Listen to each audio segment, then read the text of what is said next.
Bonjour, voilà ma boîte domotique. Elle gère la maison, les ampoules, elle gère aussi les machines, le ventilateur, elle gère la température, l'humidité et tout, la pluie. On peut tout faire avec cette boîte domotique. C'est ce que on va voir là à l'intérieur. On voit la carte Arduino Mega. Bon, c'est un module chinois, pas cher, à 6-7 euros. Et là, on voit deux relais qui supportent jusqu'à 240 volts, je pense, ou 200. C'est écrit dessus. 250 volts. Pour brancher des produits électriques comme une ampoule ou un ventilateur ou ce qu'on veut dessus. Là, il y en a quatre. Vous pouvez mettre plus. Euh, Ici, il y a la carte Ethernet. Ici, l'alimentation de 12 volts qui va être partagée après en 5 volts, 3 volts, ainsi de suite.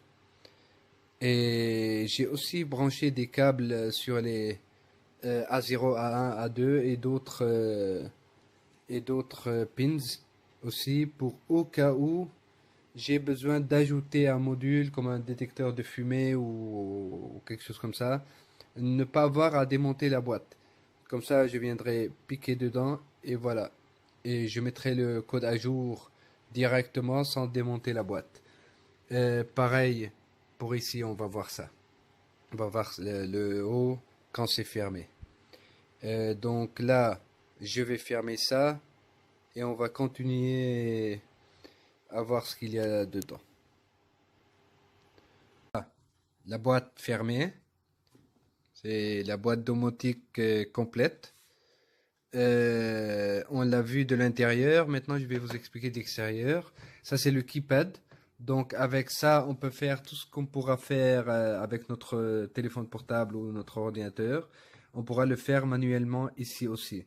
Par exemple, se connecter, vérifier la connexion à Internet, ou bien allumer les lampes, ou bien allumer un produit électrique. Cela, c'est pour vérifier le voltage, si ça fait une chute ou bien une montée, parce que des fois, celui-là, celui qui donne l'électricité, le transformateur, des fois, il pète et au lieu de 5 volts, ça donne 12 volts ou 9 volts. Et du coup, ça peut être dangereux. Donc, ça, c'est pour garder l'œil sur le voltage. C'est pas obligatoire, mais c'est pas mal de tout savoir. Et ici, il y a euh, deux modules température, humidité. Celui-là, il sera mis à l'extérieur. Bon, pour le moment, je vais le mettre là. Il y a un à l'intérieur, un à l'extérieur pour avoir les températures et l'humidité. Donc, celle-là, c'est une DF Player Mini. C'est pour avoir du son ou de la musique, jouer de la musique, ou bien pour une alarme. Détecter une alarme lors de la pluie ou bien d'un produit de gaz, détection de gaz ou de fumée, ou voilà. Donc on peut générer une alarme. Celui-là, c'est un piso, appelez-le comme vous voulez. Ça fait tout tout. Quand il reçoit un ordre par le web, ça fait tout tout. Et s'il y a erreur, ça fait un autre son. Ici de côté, comme je vous ai expliqué quand on était à l'intérieur, ça c'est pour ajouter des modules supplémentaires sans démonter la boîte. Bon, ça fait des câbles en plus, mais au moins comme ça on est tranquille. Là, il y a du 5 volts avec du neutre. Et là, il y en a du pins normaux et du A, du analogue. On pourra ajouter par exemple un module, ça c'est pour la pluie, savoir s'il pleut ou pas. Donc il a besoin de 5 volts et d'un analogue et du neutre. Celui-là, par exemple, c'est un module pour le carbone, pour détecter s'il y a des problèmes de carbone. Celui-là, par exemple, c'est un détecteur de son. Donc tout peut être ajouté facilement, ici sans problème. On plaque dedans et ça marche sans problème. Euh, Voilà, et celle-là, c'est pour pouvoir accrocher au mur. Pour pouvoir accrocher au mur comme ça. Là, j'ai mis un petit haut-parleur. Je l'ai branché ici. Mais rien ne vous empêche de mettre un très grand haut-parleur, comme celui-là par exemple. Vous pouvez ajouter celui-là ici, ça marchera sans problème. Je l'ai testé et il donnera un bien meilleur son que celui-là. Mais là, moi personnellement, celui-là me suffit largement. Oups. Donc voilà, on va l'accrocher maintenant et voir à quoi ça ressemble. Ne vous inquiétez pas, tout le code Arduino est compris dans la description et tout ce qu'il faut avoir, c'est aussi compris dans la description. Et avec le code, de toute façon, vous n'avez même pas besoin du schéma. En lisant le code, vous savez chaque pins où il va. Par exemple, si vous voulez savoir le keypad, il est branché où? Sur le Arduino Mega, il est branché où? Ben, vous regardez, vous prenez le code. Attendez, je vais vous montrer. Donc vous prenez le code là, vous allez par exemple en haut, tout en haut dans les variables, Internet keypad. Donc vous regardez ici, vous voyez les pins là. Donc ne me demandez pas le schéma. Il est complètement inutile que je me casse la tête à vous faire un schéma alors que le schéma est écrit ici. Tout est là. Vous voyez là par exemple les pins du détecteur d'humidité et de température. On les voit ici, 2 et 3. Voilà, tout est clair. Regardez ici, RX, TX, 10, 11. Donc tout est ici. Si vous voulez le schéma, il est dans le code. Il suffit de lire le code pour avoir le schéma. Voilà. Je ne vais pas en parler plus à propos du schéma. Le code est lui-même un dessin. Donc, nous allons monter tout ça en place. Là, j'ai mon placard informatique avec tous mes serveurs, mes routeurs, mes switches et tout ce qui va avec. Et je vais ajouter ça là-dedans. Donc, il vous faut une prise électrique de 12 volts qui va être branchée ici. Ça va donner du 12 volts à la machine. Il faudra aussi, donc attendez, je vais la brancher. Il faudra aussi une prise USB. C'est pour mettre à jour le code. À chaque fois qu'il y a un problème, pour ne pas démonter toute la boîte, comme ça elle est branchée directement à l'ordinateur sans aucun problème. Il faudra aussi emmener vers ici les câbles des ampoules ou des produits électriques pour les gérer. C'est pour ça que ça s'appelle une boîte domotique. Il faut aussi un câble Ethernet RJ45. Voilà, je mets ici. Voilà, tout est prêt. Ça vient de se connecter à Internet. Ça m'affiche ici l'IP. Donc maintenant, je vais accrocher ça au mur. C'est pas facile avec tous ces câbles. On va l'accrocher ici, comme ça. Est-ce que j'ai mis le tournevis? Ouais. Je suis toujours comme ça. Je perds les outils. Le tournevis, je l'ai mis où? Ah, il est là. Et il est parti dans l'ordi. Donc, nous allons accrocher tout ça.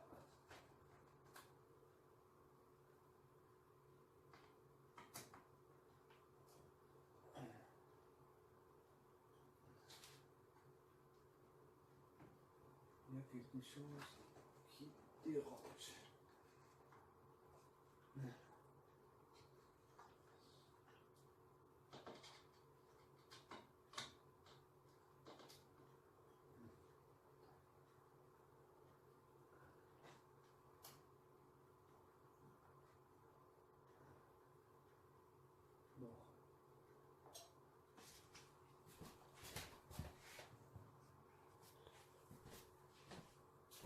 Voilà, je viens de brancher. Maintenant, il faut brancher les ampoules. Donc, j'ai emmené jusqu'ici deux câbles. Euh, Attendez, il y en a un autre derrière.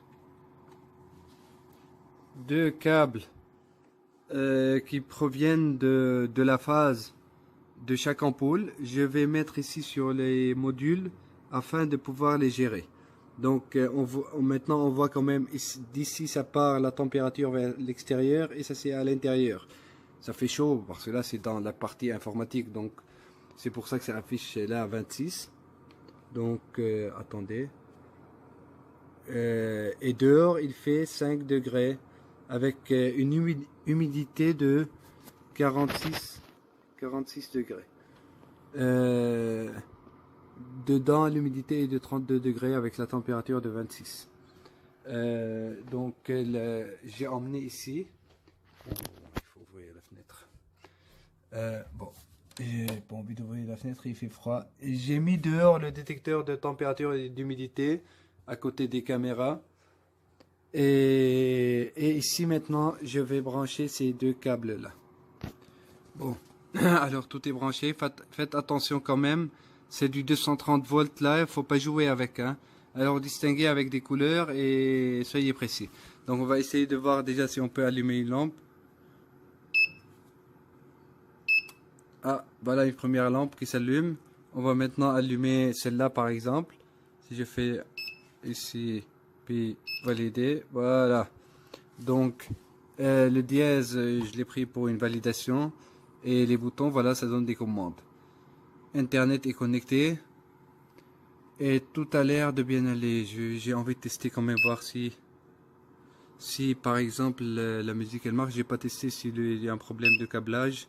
Donc là il me demande, on voit pas bien à la caméra. Mais bon.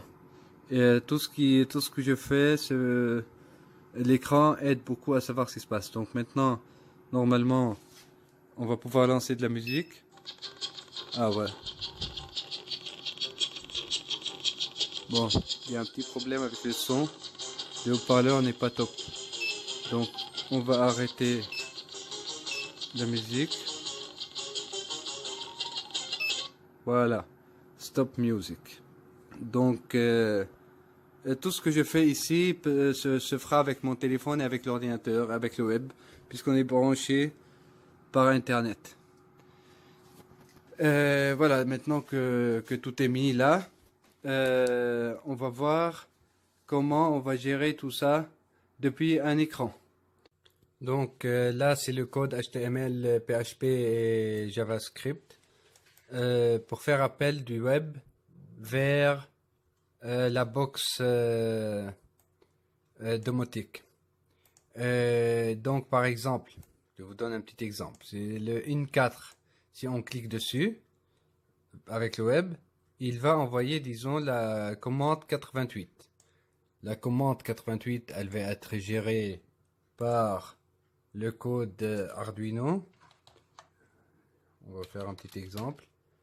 Là, il va recevoir le code 88 et qu'est-ce qu'il va faire? Il va allumer la lampe 2.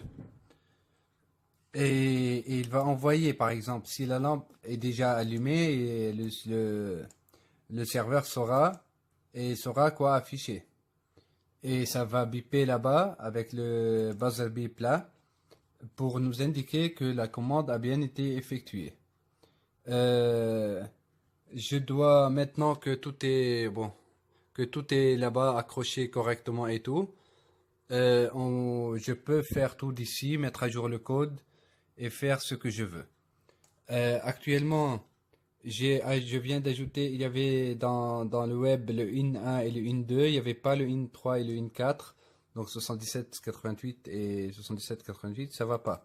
Et il faut faire autre chose, disons là 66 et 55. On va aller, donc j'enregistre tout ça, je vais mettre là-bas. On va aller dans le code et ajouter les 6655. Donc, CTRL F, j'ai perdu la ligne. Donc là, on va lui dire que s'il reçoit Vous voyez, donc, je vous explique un exemple, ça vous aidera. 66. C'est le 3 et le 4, on a dit. 3, in 3, pareil, pareil. Donc, on fait un changement sans problème et on va le... Est-ce que j'ai sauté quelque chose? 60, non, non, tout a l'air bon.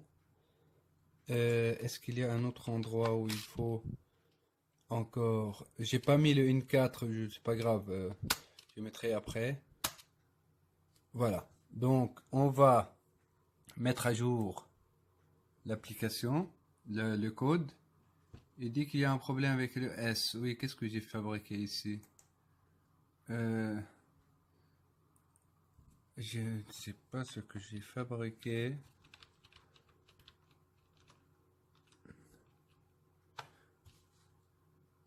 J'ai dû faire une mauvaise manipulation.